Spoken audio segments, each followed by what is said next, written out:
My name is Nancy. I have a 7 years older brother named Keith. Ever since he was a child, he excelled academically. His performance was top-notch from an early age, and he graduated from prestigious high school and university.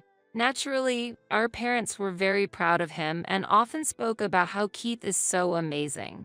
Perhaps due to this environment, his personality became warped as he grew up. Always being expected to excel and constantly praised may have caused him to overestimate himself. Upon graduating from university and finding a new job, he decided to leave our family home. When he left, he sarcastically remarked, "I can't bear such a mundane life in this house anymore," with a wry smile. I'll never forget the look on our parents' faces at that moment. With a look that couldn't hide their surprise and a hint of sadness, they said, "In the past, Keith was always cheerful and cherished us." Honestly, I was angry then. I never stood out like my brother in studies or sports, and the high school I attended wasn't super prestigious, but I valued the bond and love of our family. Both my brother and I owe our lives to our parents' support. I wished he felt that too. During my high school years, I realized daily how precious the warmth and love of a family are. Strangely, my brother didn't seem to feel that love. Our parents had watched over us siblings for a long time, pouring endless love onto us. Yet, my brother seemed to see them as ordinary people, and that weighed on my heart. As a child, my brother was like a hero to me. Seeing him handle everything perfectly made me want to be like him. He used to care about me, play with me, and help me study. However, he changed. By the time I was about to graduate high school, he began to say things like, "Do you really need higher education? And you're wasting your time on such things." Whenever our parents confronted him about his attitude, he retorted, "I became this way because of you." I cried then, but my parents hugged me and said, "Nancy, you've grown into a truly kind-hearted person."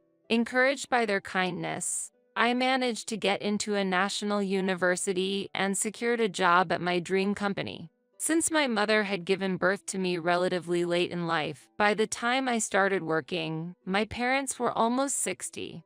By then, my brother was already married, but oddly enough, neither my parents nor I had met his wife. My parents had brought up the idea of inviting him home several times, but he always hesitated, saying, "It's a bit of a consideration to introduce her to our family," and avoided bringing his wife to our house. About half a year has passed since I started my life as a new member of the workforce. Just when I thought I was gradually getting accustomed to my job, an unexpected event occurred.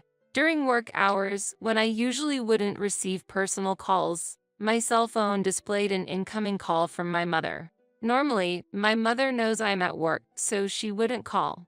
I stepped outside and discreetly answered the phone. My mother's voice was softer than usual. "Hey, are you okay? Are you busy right now?" "No, I'm okay." "What happened?" "The thing is, your father suddenly fell ill." I felt a weight on my chest at those words. I immediately informed my supervisor about the situation, ran to the station to catch a taxi, and hurried to the hospital my mother had told me about. Along the way, I repeatedly hoped and prayed in my mind, wondering how my father was and hoping that he was all right, as I headed to the hospital. When I entered the waiting room, my mother, tears streaming down her face, greeted me. "What happened, Mom?" I sat next to my mother, filled with worry. How did my father, who was fine in the morning, suddenly end up in this condition? Unable to process that question, words poured out of my mouth one after another.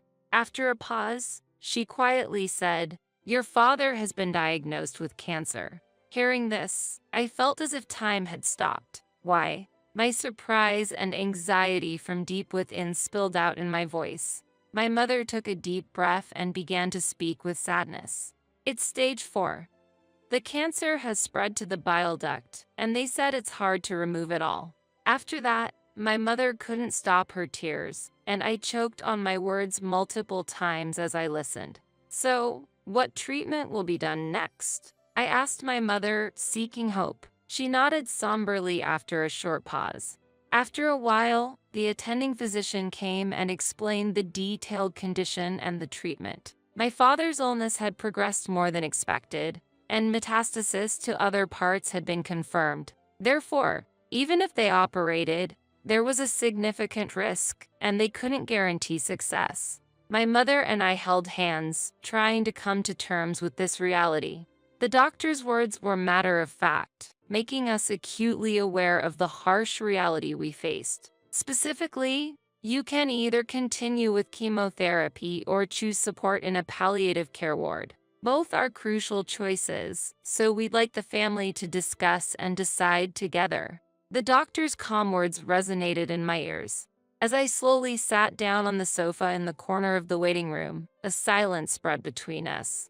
Only the ticking of the clock's second hand seemed to carve through the heavy atmosphere. Seeing tears quietly stream down my mother's face, I pondered how to approach the situation.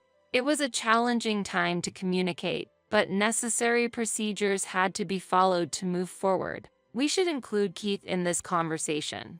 Let's contact him immediately and discuss making a decision together. I suggested it and picked up my smartphone. With a wry smile, my mother confided, "Actually, I've already informed Keith, but he hasn't responded." At that moment, recalling past events and my brother's nature, I had a certain premonition. When he sought help, he'd get extremely upset if he didn't respond quickly.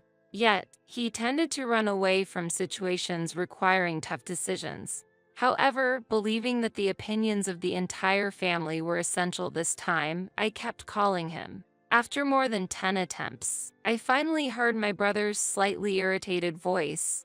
"What do you want? Calling me over and over? Brother, do you fully understand Dad's condition? Mom should have informed you in detail. Why haven't you come to the hospital?" My voice was imbued with both urgency and anxiety. After a brief pause, he sighed in seeming annoyance. "Of course I know, but unlike you, I'm swamped with work. Dad's still alive, isn't he? I don't think there's any need to be overly concerned." His words lacked any shred of understanding or empathy, deeply shaking me. "This isn't a joke. We don't know what could happen to Dad at any moment. Have you forgotten how much he's worked for our family? We are here today because of his support." I felt tears threatening to spill. However, without showing any emotion, my brother curtly said, "Now's not the time to be fussing over this. There's no point in discussing further." I'm hanging up and promptly ended the call. Stunned by the exchange, I was at a loss. I couldn't hide my astonishment at my brother's indifference. I knew he lacked a sense of family bond and gratitude, but I never thought he'd grown into such a detached person. When I returned to my mother, a look of concern was evident on her face. "What happened?" she inquired. I replied, "It seems he is quite busy now," avoiding the details. My mother sighed deeply, murmuring, "It would have been comforting if Keith was here." My father chose to spend his final moments in a palliative care ward, and a few months after that decision, he quietly passed away. I informed my brother of this somber news over the phone and conveyed the details of the wake and funeral. However, his response was cold, stating, "I'm busy with work, so I can't attend. Please proceed without me." True to his word, he didn't appear at our father's wake or funeral. It seemed even my mother was shocked by this fact. She probably never imagined her son wouldn't show up for his father's funeral. Both family and acquaintances expressed their surprise and disappointment at his absence.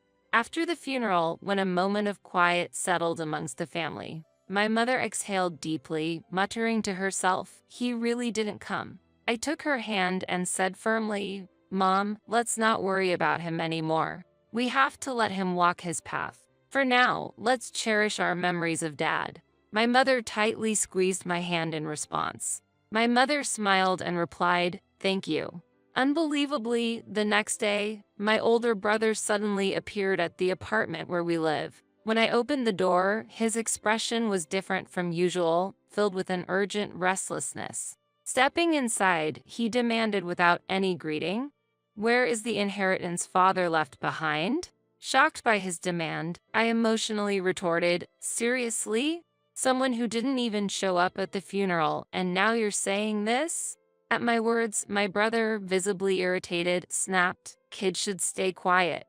The atmosphere became instantly tense. But my mother stepped forward, trying to calm the situation. "Apart from this apartment, your father didn't leave much behind," she explained. "There's no way that's true." My brother retorted, barely concealing his anger. Remaining calm, my mother placed my father's passbook on the table for my brother to see. Flipping through it, it became clear that all the savings our father had were transferred to a different account. "What is this all about?" my brother exclaimed in surprise. Mother replied gently, "Your father had instructed you to move all the money to my account earlier. Also, this apartment's name has been changed, and now it's in my name." My brother, taken aback, was at a loss for words. He merely clicked his tongue in frustration and left. As we watched his departing figure, we were once again filled with admiration and gratitude for our father's foresight and his plan to protect the family. A few months later, my mother suddenly fell ill and was immediately taken to the hospital. It was completely unexpected, and the family was filled with shock and concern. The diagnosis revealed that she had pneumonia, and it was in a more advanced stage than we thought. I remembered her coughing slightly recently. When she had seen a doctor at a small clinic before, she had been diagnosed with a minor cold. We felt relieved at that diagnosis and didn't worry further. However, detailed examinations at a major hospital revealed her condition was much more severe than we thought, and she had only about 3 months to live. Hearing this, I was at a loss for words. I couldn't believe it, especially when she seemed so healthy. As expected, or perhaps tragically, just a few days after the 3-month mark, my mother quietly passed away. The space without her was filled with an indescribable stillness and sorrow. Why didn't I notice sooner? Why didn't I take her to a bigger hospital immediately? Filled with guilt and grief, I shed tears countless times. Even after hearing about my mother's passing, there was no sign of my brother coming to our house. My aunt, my mother's sister, and I handled the arrangements for the wake and the funeral. Understandably, it was a significant shock for my aunt that my brother didn't appear at our mother's last rites, just as he hadn't for our father's. Although my aunt was extremely outraged, I felt that expecting anything or saying anything to my brother was meaningless after recalling his past actions. However, a few days after the funeral, as my aunt and I were sorting out the heirlooms, my brother appeared again, accompanied by his wife, whom we were meeting for the first time. "Where's Mom's inheritance? She must have left something, right?" From the get-go, that's what my brother brought up. I was both shocked and dumbfounded. My aunt, equally stunned, stared at him in disbelief. And the most astonishing thing was that beside my brother stood his wife, my new sister-in-law, who neither met our eyes nor greeted us. She just stood silently next to my brother. Even more shocking was that my brother did not even visit our mother's grave. "Brother, please, at least pay your respects to our parents. At the very least, visit Mom's grave," I said calmly. With a sneering laugh, my brother responded, "Does that even mean anything?" He then quickly followed with, "By the way, how much of Mom's inheritance is left?" At that moment, my aunt's expression changed drastically. In a voice filled with anger, contrasting with her usual warmth, she sternly admonished, "Keith, how can you think of such things at a time like this? Nancy is managing the funeral on behalf of both of you, putting in all her effort. Shouldn't you act with a bit of gratitude, thinking of your parents?" However, my brother completely ignored our aunt's anger, responding dismissively, "Auntie, it's none of your business. Don't interfere." Suddenly, with the demands made by my brother and sister-in-law, the atmosphere in the room became cold and tense. From behind my brother, my smiling sister-in-law said, "Of course. I remember your name, Nancy. Do you plan to keep all of your mother's inheritance for yourself?" "Sorry, but we can't allow that. This apartment is so lovely, I think it's perfect for us." I never imagined that my brother and his wife would say such things. "Why should I have to leave for the sake of both of you?" I asked, my voice quivering. While twirling her finger, my sister-in-law continued, "This apartment has just been renovated, and its location is amazing. It's close to the station and there are plenty of shops. So, we'll be living here." I was at the peak of my anger. "Big brother, all you care about is the inheritance. What are you thinking?" I couldn't hold back and raised my voice. Turning away, my brother let out a heavy sigh. "Such vulgar behavior. Do you think raising your voice solves everything? We'll be back here in 3 days. Have everything ready to move out by then." With those words, their intentions became crystal clear. A mix of my anger and sadness bubbled up, and I couldn't stop my tears from flowing. But this wasn't just a one-time event. I had to think about what to do next. Determined, I wiped my tears. My aunt gently tapped my shoulder and handed me a letter. The delicate handwriting of my mother adorned the envelope's surface. "What's this, Auntie?" I asked, carefully opening the envelope. "Your mother entrusted this to me for a just-in-case scenario. She told me to give it to you at the right moment," my aunt said, tears forming in her eyes. I unfolded the paper inside. My mother's beautiful handwriting filled the page. "To my precious Nancy, if you are reading this letter, it means I'm no longer in this world. I'm truly sorry for our sudden parting." I felt warmth in the back of my eyes, tears beginning to flow. "You might have Keith visit the house concerning the inheritance. But don't worry. Everything that your father handed down to me is now yours." I was at a loss for words. I had no idea my mother had thought this far ahead and prepared everything in advance. "I'm sorry for suddenly leaving you alone, but I'm at peace, because I've seen how much you've grown into a wonderful person. While learning is essential, it's not everything. The kindness and compassion you learn through your interactions with people is what I believe holds the most value. Your father and I were genuinely happy to see you grow up with such a warm heart until our last days. And words can't express just how proud we are of you. I truly want to express my heartfelt gratitude. Thank you." Overwhelmed, I read on, deeply moved. "Mom." The words before me blurred with my tears, but I was determined to take in every sentiment my mother had conveyed and continued reading. "Actually, after your father passed away, following his wishes, I secretly changed the apartment's ownership to your name. I'm sorry for using your seal without permission, but it was both your father's and my wish. Please don't be angry. Life has its ups and downs. Even when things get tough, we want you to persevere and live your life fully. So, stay strong and find your happiness." The letter ended there. Tears streamed down my face, wetting the paper. My aunt, standing next to me, pressed her eyes and shed tears alongside me. "My sister truly cared about you.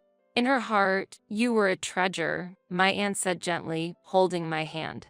From the envelope, a bankbook in my name emerged. It seemed like something my mother must have secretly made in the past. To my surprise, when I opened the bankbook, a substantial amount was recorded. I felt that this was probably the inheritance from my father that my mother had saved for me.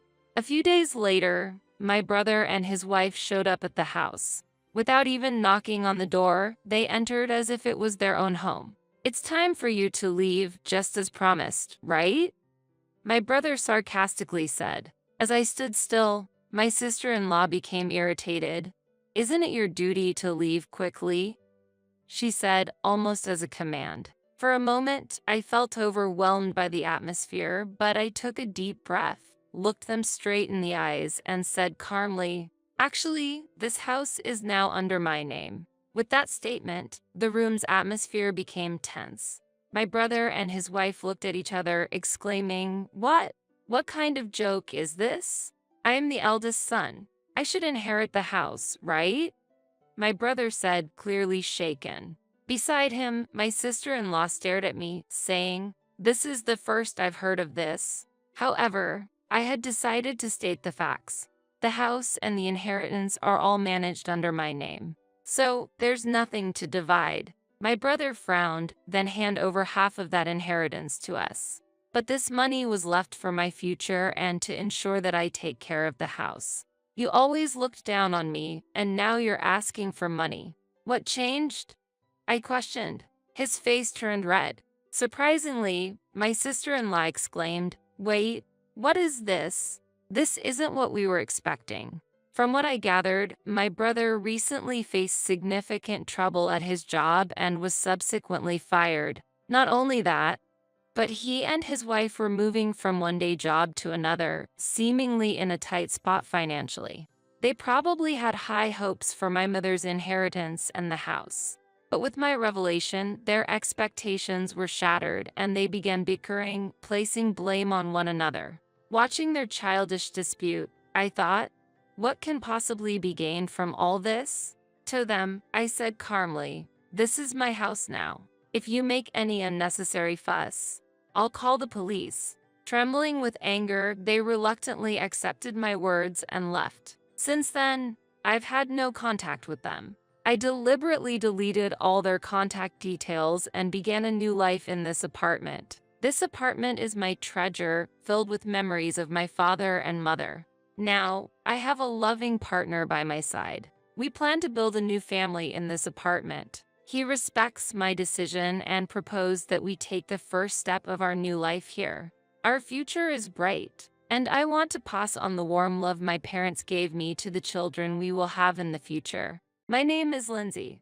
I'm a 29-year-old company employee, and this year means I'm getting older still. I met Jake, a year older than me, through friends, and we decided to marry 6 months after we started dating. Jake, who made a name for himself in tennis during his student days, is an active person who continues to play tennis even now. As I was in the tennis club during my student days, we immediately found common ground together. Once we started dating, we would often play tennis together on the weekends. One day, after our date, Jake proposed to me and we decided to get married. It's been almost 3 years since we got married. We don't have children, but we bought an apartment after getting married and have been living together ever since. Both of us work, and while we aren't struggling financially, we can't say that we're wealthy either. We're living a happy life. However, something happened between us that shattered my peaceful days. One day, Jake suddenly asked me to come to his parents' house. Surprised, I hurried there to find Jake, his parents, and an unknown woman waiting for me. As I struggled to understand the situation, Jake suddenly knelt down and said, "Lindsay, I'm truly sorry. The truth is, I've been involved with this woman here, Olivia. Last week, we found out that Olivia is pregnant. I feel responsible for her and the baby. So I think it's better that we separate. I'm sorry, but I want a divorce." Jake shocked me with this revelation. Exposed to his infidelity, the pregnancy, and faced with his demands for divorce, I was stunned. That was when my mother-in-law spoke to me. "Lindsay, please forgive Jake. Yes, he cheated, but the problem lies with you too. You and Jake weren't really a good match from the beginning. So, I'm sorry, but please forget about him." And my father-in-law added, "Olivia's father is an executive at a major company. A man in a totally different position from someone like your poor father. I think you know who's more suitable for our son." I couldn't believe it. Jake's father belittled not only me, but also my father too. Normally, parents would put the blame on their son for cheating, but Jake's parents didn't seem to think that way. Instead, they seemed to think it was natural for us to divorce, and that their son had done nothing wrong. I took the divorce papers and said, "I understand what you all want to say. Being with people who have such warped thoughts might affect me too. I'm shocked at how you make it seem like I'm the villain despite Jake's infidelity. Don't worry, I'll file these divorce papers myself. I'll leave the rest to a lawyer." And with that, I quickly left the scene. As I left, my father-in-law mockingly said, "A poor person hiring a lawyer? What a waste of time and money, when she doesn't even have any. She shouldn't bite off more than she can chew." Ha ha ha. Ignoring him, I left his parents' house and immediately went to City Hall to file the divorce papers. At least I was able to end my marriage with Jake. The next day, surprisingly, Jake and Olivia came to my apartment. Seeing me, Jake said, "Oh, you're still here? You haven't even packed your things. You're taking your time, aren't you? Hearing this, Olivia also looked at me curiously. I was furious at Jake's words. What are you talking about? You're the one who should be taking it slow. This is my house, so you should be the one to leave. The movers are coming soon to take all your belongings to your parents' house. If there's anything you don't want them to touch, you should take it now, I retorted. Hearing this, Jake suddenly panicked. What? This is my house. The ownership should be in my name, he exclaimed. I was dumbfounded. After all, this apartment was bought in my name. I had already told Jake about this and about my family's background before we got married. But it seems that Jake is the type to conveniently forget things that don't suit him. Perhaps this carefree nature is why he was easily swayed by Olivia. I showed the deed to the apartment and my name was clearly written on it. Jake's face quickly changed upon seeing it. Meanwhile, Olivia's face began to cloud over with anger. Jake, what is this all about? This is completely different from what you told me before. Were you deceiving me? Olivia began to confront him. This is strange. What's happening? Jake responded in confusion. That's not an answer. Explain yourself. Olivia pressed on. First, this is my house, so please take your argument outside. And just so you know, Jake has various debts. So if you're planning to marry him, be prepared for that burden. I calmly stated the facts to Olivia. Hearing this, Olivia seemed about to say something, but I didn't care and kicked both of them out of the room, slamming the door behind them. After a while, I could hear them arguing outside the door, but it eventually quieted down. About an hour later, the movers finally arrived and took all of Jake's belongings to his parents' house. The room was now clean, and I was relaxing in the newly organized space. But it was short-lived. Suddenly, the intercom rang repeatedly. I cautiously opened the door with the chain lock still on, and my mother-in-law was standing there. Hello, is there something you need? Lindsay, why did you keep such an important thing a secret? What are you talking about? I can't believe it, but Jake just told me that this apartment is in your name and that your parents are the owners of that famous restaurant chain. It seemed Jake finally remembered my family's circumstances. What about it? If I had known, I would never have let this divorce happen. A daughter from such a wealthy family. We would love to have you back in our family. Lindsay, please, reconsider and start over with Jake. I was shocked and at a loss for words at her outrageous request. I couldn't possibly agree to what she was asking. You really have a terrible way of thinking about things. Am I not a human being? Are you only interested in money? I'm sorry, but I don't want anything more to do with you. There's nothing more to talk about, so please leave, I said and attempted to close the door. But my mother-in-law, infuriated by my attitude, raised her voice in anger. Don't be so arrogant. I'm giving you my permission to reconcile your differences. Fix things with him right now. I won't leave this spot until you agree to get back together. Open this door immediately. She said this, pounding on the door repeatedly. I decided that I couldn't handle this alone and called the police. They came and took my mother-in-law away. Even as the officers were taking her, she was shouting something loudly, but I no longer cared to listen to her words. There was a reason why my in-laws were unaware of my family's business background. My father, coming from a poor background since childhood, continued to live modestly, even after becoming a company president. He never considered buying branded clothes. He always took great care of his belongings and used them for a long time. Hence, at our wedding, he wore a suit he had bought decades ago. Seeing this, my in-laws assumed that my father was not financially well off and misunderstood his restaurant chain as a small, privately owned business. As a result, they never delved deeper into my father's business. Time went by without them understanding the true circumstances of my family. Days after managing to send my mother-in-law home, Jake tried to persuade me to reconcile our differences.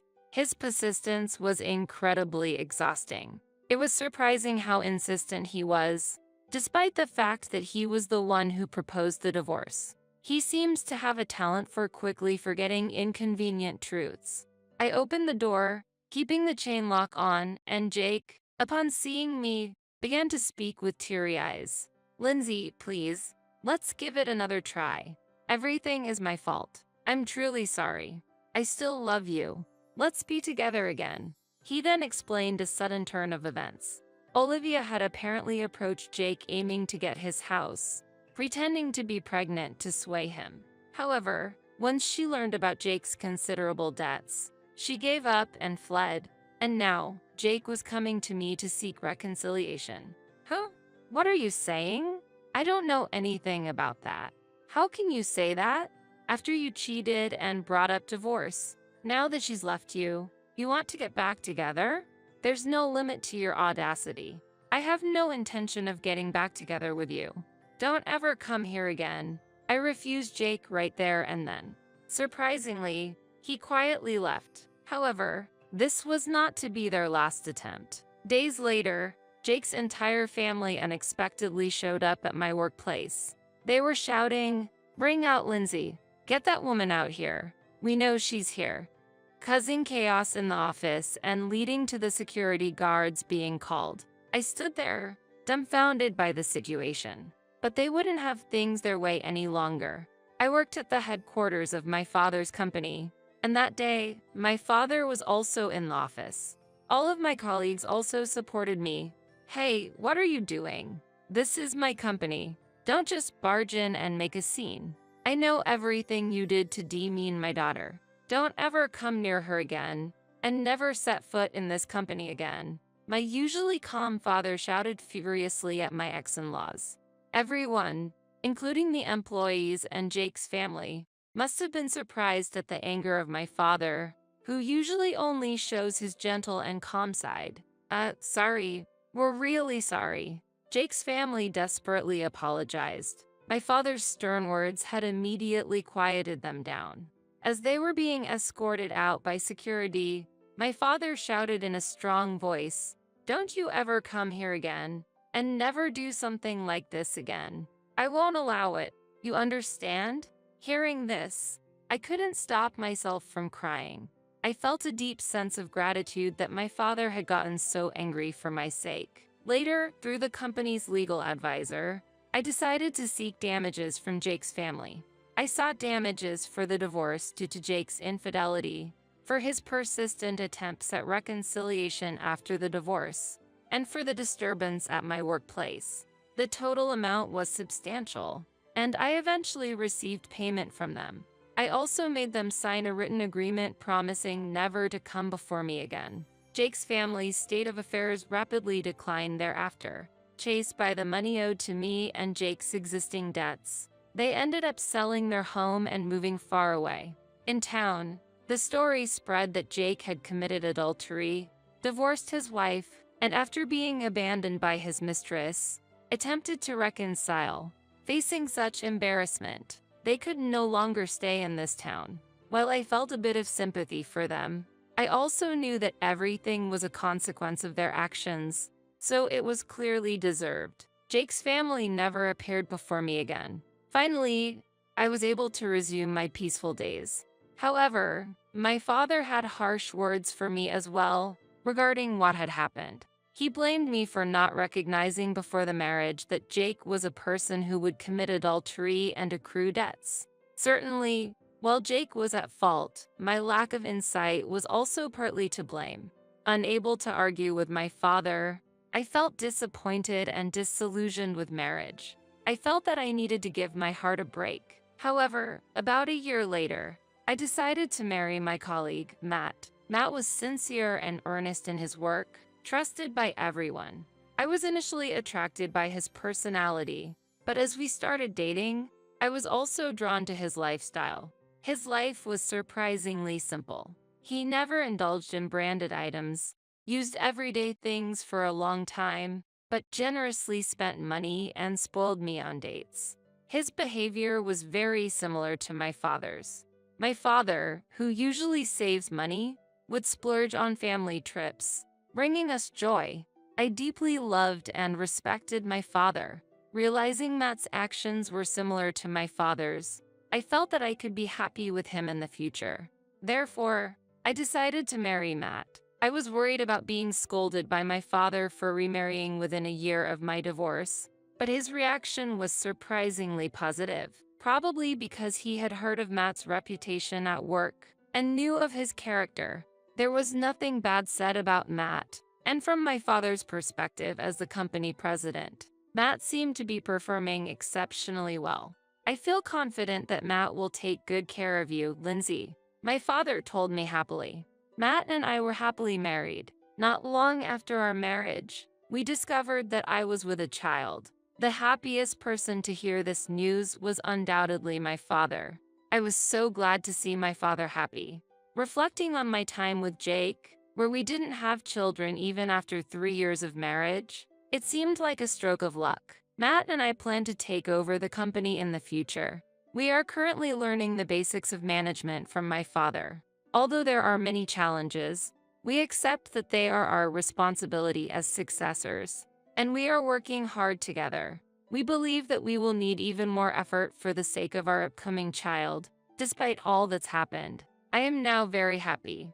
Together with my family, we intend to firmly support this company in the future.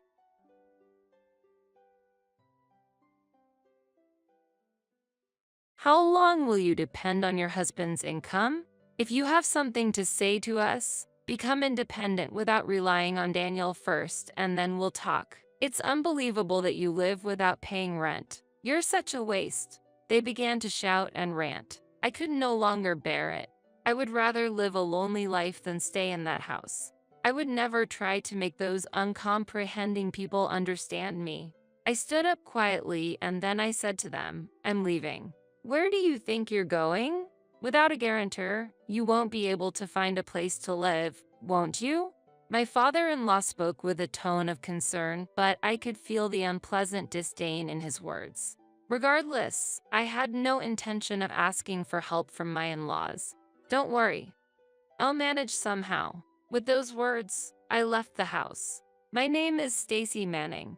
I am 30 years old. I was blessed with warm parents and led a happy life. Being an only child, the way my mother doted on me seemed laughable in retrospect. But 10 years ago, my parents passed away in an unexpected accident. At that time, as a university student, I fell into a deep depression as if I had lost my will to live. My savior at that time was my current husband, Daniel. I met Daniel, who's 10 years older than me, at the company I worked for after graduating from university.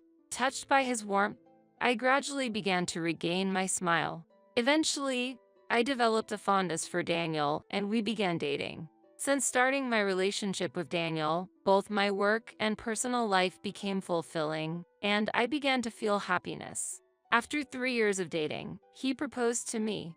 I had visited Daniel's parents' home many times during our relationship and had built a good relationship with them. His mother was always warm and would say, Daniel has chosen you and we're happy to have you. Believing her words, I accepted his proposal. At that time, I had no doubts and felt pure joy. However, when I told his parents that we were getting married, their attitude changed dramatically. You're serious about getting married?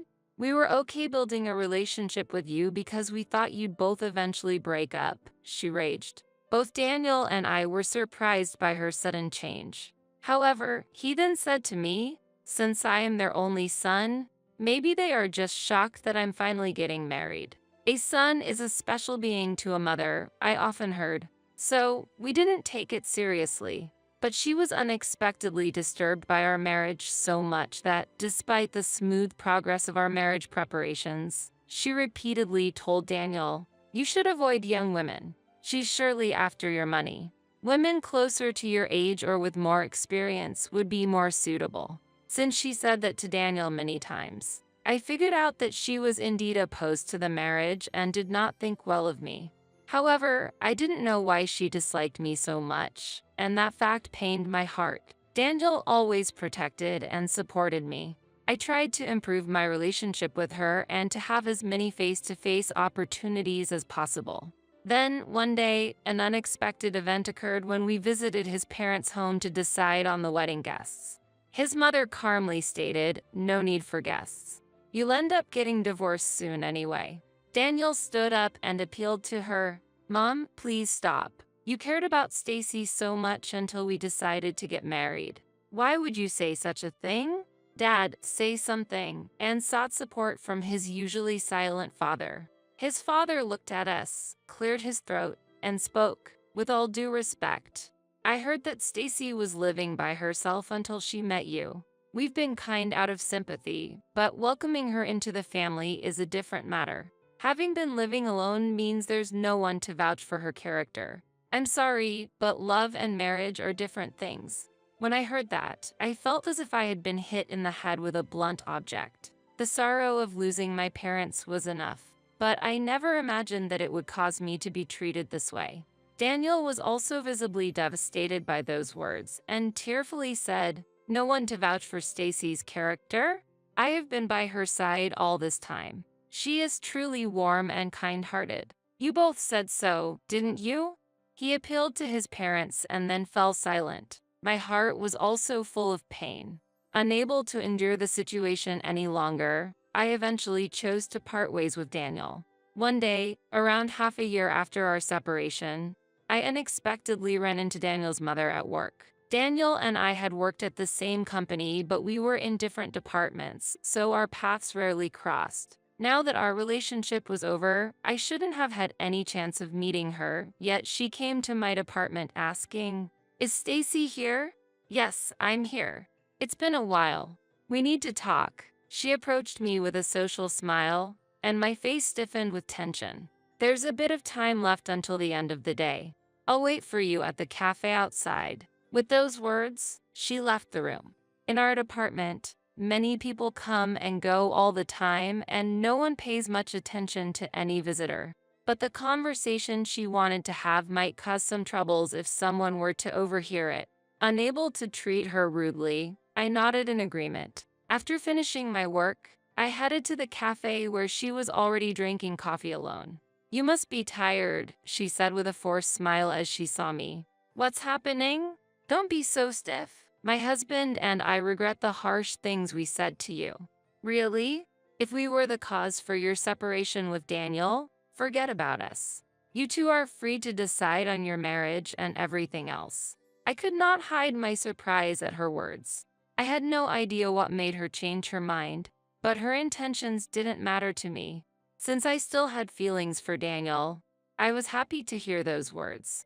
That night, I received a call from Daniel. It seemed he hadn't forgotten about me either, and after discussing about our future together, we ended up reconciling. The marriage plans that had been extinguished before were now starting anew. This time, however, his parents accepted me quietly. After starting a new life together with Daniel, I felt the warmth of my parents-in-law and was fulfilled. However, sometime after the marriage, I overheard my mother-in-law talking on the phone. Yes, he married that orphan. For now, everything is going smoothly. I stopped in my tracks. She was using the word orphan. It was the same term she used when she drove me out of the house. I felt bitterness in her words as she used it in her phone conversation then. Unaware that I was listening, my mother-in-law continued her conversation. "I thought an older woman would be better, but as you said, a young wife requires less care. An older woman would also increase the risks of miscarriage. So it's also reassuring in that sense. We took her in despite having been living alone, so she must take good care of us." It seemed she was talking to a friend, but it didn't matter who the other party was. I felt a deep betrayal and despair at her words. My mother-in-law had not truly accepted me. It seemed she had deemed me a usable entity based on a friend's suggestion. Even from that short conversation, I could discern the truth and felt unimaginable sadness. But Daniel believed that his parents had repented their previous actions and had accepted me. I wanted to avoid hurting him, so I decided to keep this fact to myself. Since then, I've maintained a reasonable distance with my in-laws. You can rely more on Mom for housework. Dad will help right away even if it's just to change a light bulb, Daniel would say kindly, but I didn't want to be indebted to my in-laws. Don't worry, I can handle such things myself. I would decline his suggestions politely every time. A year passed, and as we entered our second year of marriage, we were still working together and living with his parents. In the midst of our changing daily life, an incident occurred while Daniel was away on a business trip. For the first time, it was just his parents and I living together, and I had no parental home or place to return to. With no escape, I reluctantly welcomed the night. The dining table, usually surrounded by four, was now set for three, and the atmosphere was clearly different from usual. And it was a certain remark from my mother-in-law that accentuated this unease. "Stacy, I find it difficult to ask when Daniel is around, but when are you all going to have children?" "Yes, about that. It's a blessing we haven't been able to receive yet." I had anticipated that question someday, but still, I was taken aback by such a direct inquiry. "You contribute nothing to the household finances, and you don't have any children. I can't see the point of having welcomed you into this house." Seeing my timid demeanor, my mother-in-law expressed her anger. I couldn't say a word back to her. In the past, childless women were called useless and could be driven out of the house. My father-in-law, despite his gentle tone, showered me with harsh words. I just kept silent and continued my meal. However, perhaps my lack of apology or rebuttal displeased her. In her anger, she stood up and threw the apron I had worn out of the window. I was just dumbfounded by her sudden action. But her bizarre behavior did not stop there. She went around the house, grabbing my belongings at random, and threw them out of the window right before my eyes.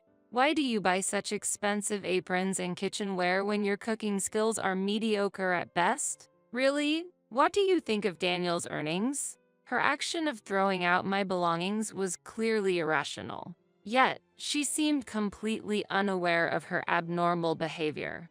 After discarding everything, she said with satisfaction, "We really should have never welcomed an orphan like you into our home. Your silence means your parents must have left this world without giving you proper upbringing."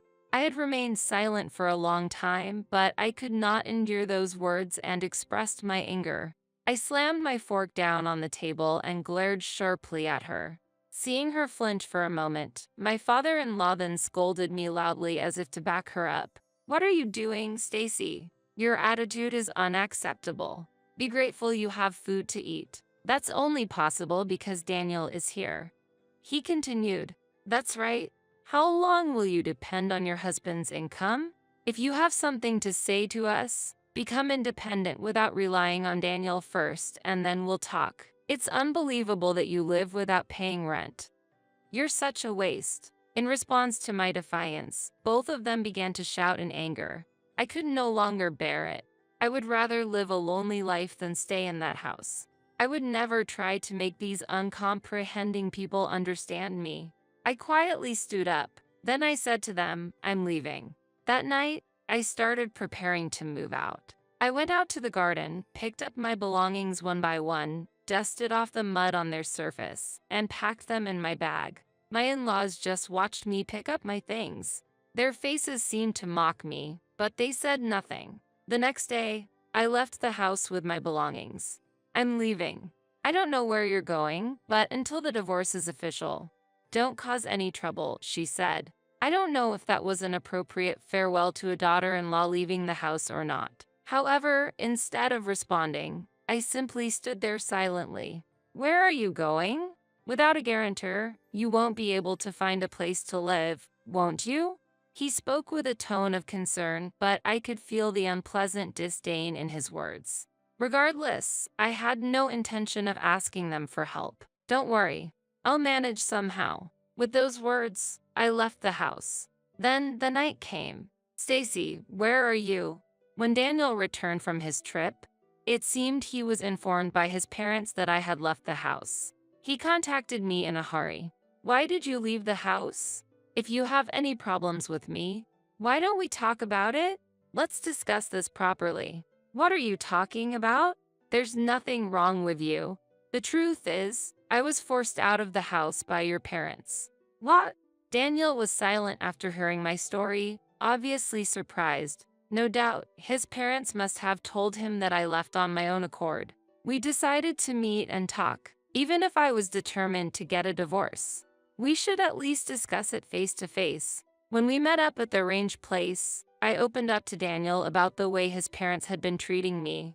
It must have been hard for him to accept the fact that his seemingly warm parents actually did not accept me at all. Still, he believed me. "I'm sorry I didn't notice the tough time you were going through," he said with tears in his eyes. My heart ached to see him like this. He was a victim too. His happiness was threatened by his own parents. Not wanting to burden Daniel any further, I took out the divorce papers. But upon seeing them, Daniel immediately tore them up. "I'm going to leave that house too.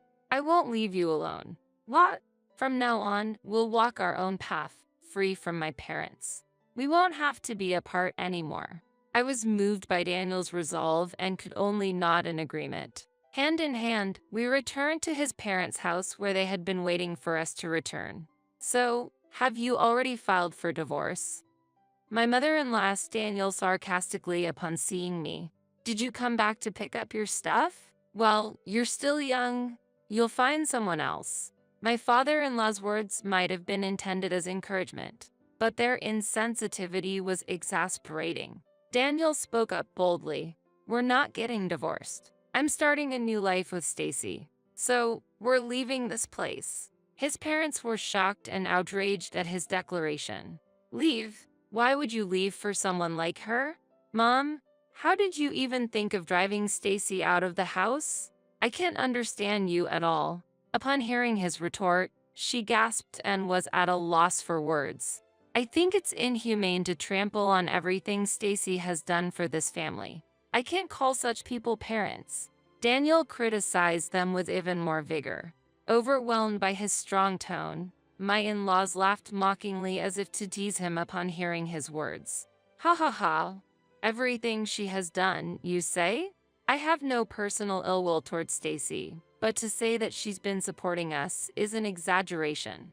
Honestly, whether she's here or not makes no difference. That's right. If anything, we've been taking care of her all this time. Indeed, Stacy hasn't been putting her salary into the household, hasn't she? She's just been eating away at your earnings." As they continued to ridicule me, Daniel grew increasingly angry with every word. "What are you talking about? Who's been spending Stacy's savings? What?" "Daniel." I tried to stop him, but he wouldn't be stopped. "The living expenses here have all been covered by Stacy. I've been saving my income for the future, to be used when we would need to take care of you both. Stacy said this arrangement would make you both happy." Daniel repeated the words I had said at the beginning of our marriage. "She promised to take on all the living expenses, and it's thanks to her that we have what we do now. How can you say such things?" he emphasized. At this, my parents-in-law looked at each other. As if she couldn't believe it, his mother retorted, "Oh, that can't be true. I heard that Stacy has been saving all her salary."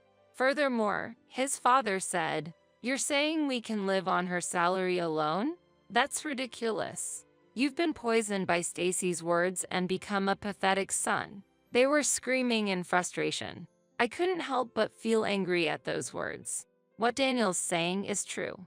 I kept silent out of consideration for the two of you, but I cannot stand by while he is made out to be the villain. "Stacy, the truth is, the living expenses were being managed from my parents' inheritance. My father owned a lot of real estate, so even now, we still have rental income coming in. I've been using those funds for our living expenses." It seemed that my in-laws were at a loss for words at this revelation. Their faces turned pale, their mouths agape. They seemed to be struggling with how to cover up their own blunder. "So that's how it was. We didn't understand anything." My mother-in-law tried to laugh it off with a desperate smile toward me. However, that contrived smile was distasteful to me. I thought her angry expression earlier was better than her hideous smile. However, there will be no need for that from now on. Daniel and I will leave here, so you two should just take care of yourselves. With that, wait a minute. As we tried to leave after saying what we wanted to, my father-in-law dropped to his knees to stop us. However, Daniel coldly rejected his father and said, "I had hoped that you both would change. This is truly sad." Afterward, I led Daniel to our home. The house I moved into is also one of the properties I inherited from my father. The luxurious house, worth $3 million, had been rented out to a famous person overseas until recently. The celebrity had just finished her activities in the US and returned home, and the home cleaning was completed, making it ready for us to move in right away. The day I was driven out by my in-laws, I decided to live in this house and obtain the keys from the real estate agent. I had heard about it, but it really is a wonderful house. This was Daniel's first time visiting, and he was very pleased. Then, we started a happy life together. However, my in-laws somehow found our address and one day suddenly visited us together. "Stacy." When I got home, there was my mother-in-law calling my name. I recognized her immediately, but I had no time to hide. The bad weather and rain impaired visibility, and although she called my name, it took me a while to locate her. Meanwhile, they hurriedly approached me. "Mother, I'm so glad." I was searching around here, thinking it must be near. It seemed they had made it this far relying on the address, but they couldn't find the actual house. But more than their appearance, I was concerned about the luggage they carried. My mother-in-law had a large tote bag, and my father-in-law carried a suitcase. Noticing my gaze fixed on their luggages, my mother-in-law looked down at her tote bag. "Oh, this. Actually, we just got back from a trip and bought some souvenirs." Could that really be the case? As I continued to stare silently at them, both of them started speaking apologetically. "We truly regret our actions. That's why we want to apologize properly again." It's true. My father-in-law also apologized. Whether their attitudes were sincere or not, I couldn't be harsh to people who were apologizing in the rain, carrying heavy luggages. The place had a lot of traffic, and I preferred to talk to them somewhere more private. "Let's talk inside." Reluctantly, I led them into my home. "This is your house. This big house." My mother-in-law was astonished by the size of the house. My father-in-law, too, was looking around with keen eyes. As I prepared coffee and urged them to sit, my mother-in-law, in high spirits, began opening the doors of the rooms one after another, saying, "Wait a minute. What are these rooms? With so many rooms, we could live here too." The modest demeanor they had shown outside had vanished, and there they were, the same presumptuous in-laws as before. I was confused, but then Daniel came home. As soon as he noticed his parents, he raised his voice. "Why are you two here?" and approached them. "Daniel, don't be so angry. We just came to talk. There's nothing to talk about. Please leave." "But you're our son, aren't you? We can live together, can't we?" When my mother-in-law began to say such things, I was disappointed. The apology was nothing but a lie. From the beginning, my in-laws came seeking to live with us. I was deceived by their act and let them into the house too easily. Disappointed in my own carelessness, I looked at Daniel. The three were discussing in the hallway, away from the rooms in the house. Feeling that I was burdening Daniel once again, I suddenly grabbed the large tote bag my mother-in-law brought, slipped through them, headed to the front door, and threw it out into the rain. "What are you doing?" Their argument stopped abruptly at my sudden action. Then, I also threw out the suitcase my father-in-law carried. "How dare you throw out people's luggages?" Unbelievable. My father-in-law's face turned red with anger, and they hurried out into the rain to retrieve their luggage. "I have had my belongings thrown away by you before." My mother-in-law looked surprised at my words, as if remembering her actions. Furthermore, despite being Daniel's wife, I was also driven out of the house. "I would like to ask what kind of nerve you have to want to live with us." "That's why. We came to apologize for that." "No need for apologies. I can no longer think of you two as family. Please do not interfere with us from now on." She then responded angrily. "Daniel is my son. I won't let someone like you take him away." Her insistence was strong, but such a claim would not reach Daniel. "Well, that's that then." Daniel said that with a smile and then closed and locked the front door. His parents, wet under the rain, seemed to have no choice but to return to their own house that day. However, they did not give up and visited us every day. Since Daniel and I were at work during the day, they used this to their advantage and checked around the house for any open windows. I knew this because they had entered through a bathroom window that I had forgotten to close. A passerby had seen them and thankfully called the police. We also had a contract with a security company, so Daniel was immediately notified as the contract holder. The security company contacted me. It seems there's an intruder at home. Daniel immediately informed me, and we both rushed home. When we arrived, there were already police cars and security company vehicles parked, and many onlookers. We are not thieves. In the midst of it all, there was my mother-in-law being let out by the police. Daniel and I were just dismayed at the sight of her resisting and raising her voice. Daniel, tell the police we are not suspicious people. My mother-in-law called out to Daniel upon seeing us. The police approached us and asked, "Are you the owners of the house? Do you know this person?" Daniel then deliberately answered in a loud voice, "Yes, I am the owner of the house. I would like you to thoroughly investigate what intentions this person had for entering."